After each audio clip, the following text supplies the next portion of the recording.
नमस्कार, जोहार, स्वागत है आपका डिजिटल झारखंडी समाचार में। चलिए झारखंड की आज की बड़ी और सभी महत्वपूर्ण खबरों पर बात करते हैं, पर उससे पहले आपसे छोटी सी अनुरोध है कि कृपया वीडियो को एक प्यारा सा लाइक अवश्य कर दीजिएगा, क्योंकि आपका एक लाइक करना ही हमारे मेहनत का फल होता है। तो चलिए शुरुआत करते हैं झारखंड की आज की पहली और बड़ी खबर से।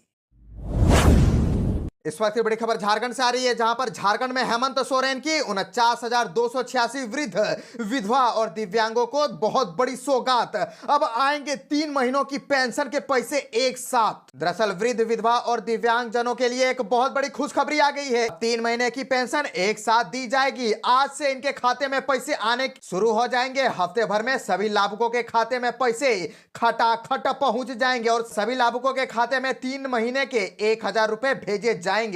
और देवघर जिले में 49,286 वृद्ध, विधवा और दिव्यांग जनों को एक साथ 3 महीने की पेंशन की राशि खाते में भेजी जाएगी। देवघर जिले में कुल 14.78 करोड़ रुपए पेंशन मद में प्राप्त हुआ है। और आपको बताते चले कि लाभुकों के खाते में राशि भेजने का काम शुरू कर दिया गया है। एक सप्ताह के अंदर सभी लाभुकों के खाते में राशि भेज दी जाएगी और प्रति लाभुक के खाते में 3,000 रुपए भेजे जाएंगे, यानी कि हर महीने के 1,000 एक साथ भेजे जाएंगे। और जिन लाभुकों को 3 महीनों की राशि खाते में भेजी जाएगी, उनमें इंदिरा गांधी राष्ट्रीय वृद्धा पेंशन योजना के 38,285 लाभुक और इंदिरा गांधी राष्ट्रीय विधवा पेंशन योजना के 9,301 लाभुक और इंदिरा गांधी राष्ट्रीय दिव्यांग पेंशन योजना के 1,690 लाभुक शामिल हैं। और इन लाभुकों को प्रति महीने 1,000 रुपए दिए जाते हैं। और आपको बताते चले कि सामाजिक सुरक्षा कोषांग से बैंकों के माध्यम से लाभुकों के खाते में राशि भेजने की सारी तैयारी कर ली गई है।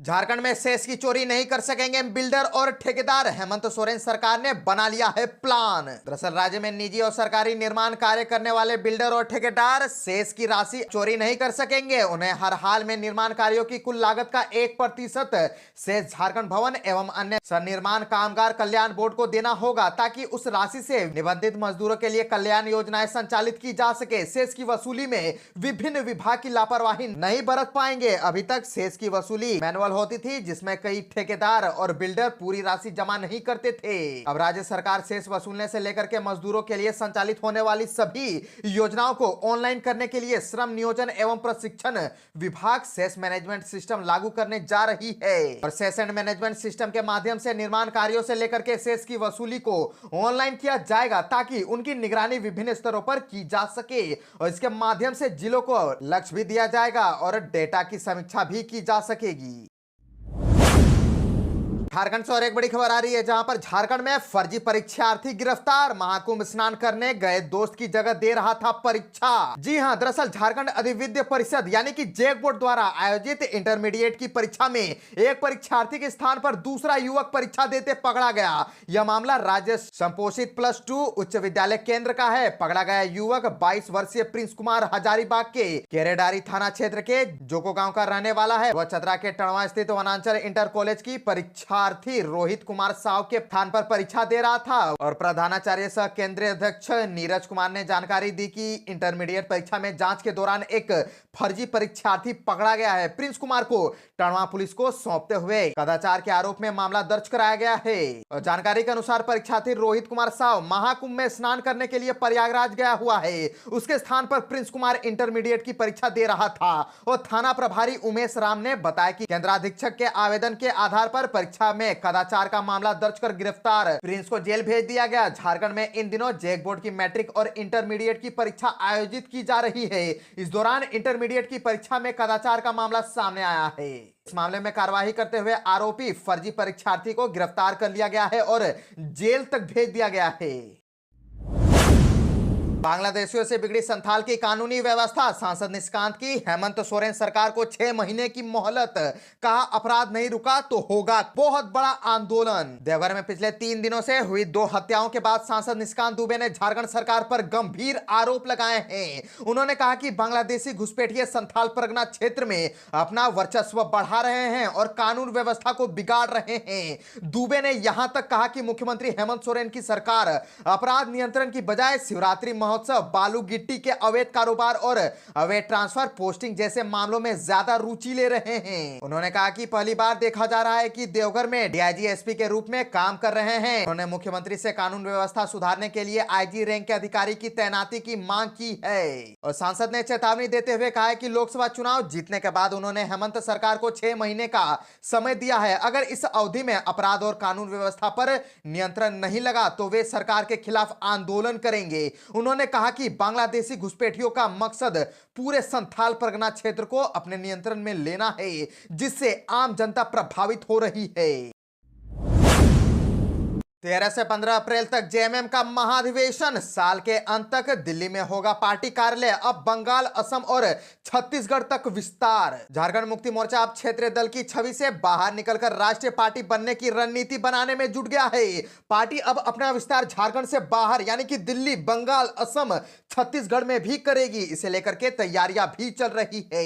हालांकि पार्टी की ओर से आधिकारिक रूप से कुछ भी साफ नहीं किया गया है, पर पार्टी सूत्र बता रहे हैं कि अब दूसरे राज्यों में पार्टी कार्यालय खोले जाएंगे और विस्तार किया जाएगा। इसे लेकर के अलग अलग कदम उठाने की तैयारी हो रही है। और कुछ महीने बाद बिहार में होने वाले विधानसभा चुनाव को पूरी मजबूती के साथ लड़ने की रूपरेखा पार्टी कर रही है। झारखंड मुक्ति मोर्चा ने झारखंड विधानसभा चुनाव के दौरान राजद और कांग्रेस को यह संकेत दिया था। सूत्रों का कहना है कि बिहार विधानसभा चुनाव में सीटों की भागीदारी की बात स्वीकारी जाने के बाद ही झारखंड मुक्ति मोर्चा ने कांग्रेस, भाकपा माले और राजद के साथ गठबंधन और सीट शेयरिंग का फॉर्मूला तय किया था। झारखंड मुक्ति मोर्चा नेताओं के मुताबिक बिहार के कुछ जिलों में जल्द सदस्यता अभियान चलेगा। वहीं झारखंड में शानदार जीत के बाद नई दिल्ली में पार्टी कार्यालय खोले जाने पर काम हो रहा है। 2025 के अंत में नई दिल्ली में पार्टी कार्यालय खोलने का प्रस्ताव आगामी आम सम्मेलन में रखे जाने की संभावना है। और झारखंड मुक्ति मोर्चा राष्ट्रीय पार्टी बनने की दिशा में देश के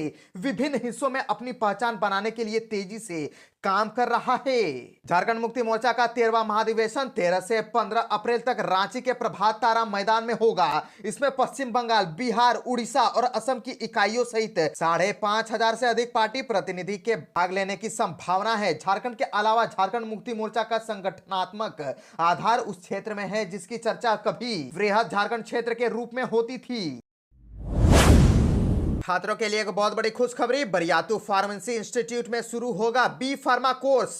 करीब 2 वर्ष के बाद गवर्नमेंट फार्मेसी इंस्टीट्यूट बरियातू का नया भवन हैंडओवर कर दिया गया है, जिसके बाद अब अगले वर्ष से यहां 60 सीटों पर बी फार्मा की पढ़ाई शुरू होगी। इसे लेकर के तैयारियां शुरू कर दी गई है, जिसमें 24 फैकल्टी की नियुक्ति के लिए पद सृजित कर लिया गया है और इसके साथ ही 45 पद अन्य कर्मचारियों के लिए भी सृजित किए गए हैं। सभी फैकल्टी की नियुक्ति जेपीएससी के माध्यम से होगी, जबकि अन्य कर्मियों की नियुक्ति जेएसएससी के द्वारा चयन कर किया जाएगा। फिलहाल पुराने फार्मेसी इंस्टीट्यूट में अभी 60 सीटों पर डी फार्मा की पढ़ाई चल रही है, जिसके कैंपस में ही नया भवन बनाया गया है। रवि नामांकन प्रक्रिया से पहले फार्मेसी काउंसिलिंग ऑफ इंडिया की टीम नए भवन का भौतिक निरीक्षण करेगी, जिसके बाद पूरी व्यवस्था सही पाए जाने पर ही 60 सीटों पर नामांकन लेने की अनुमति मिलेगी। इसमें सबसे बड़ी समस्या पद सृजन को लेकर के थी, जिसे फिलहाल पूरा कर लिया गया है।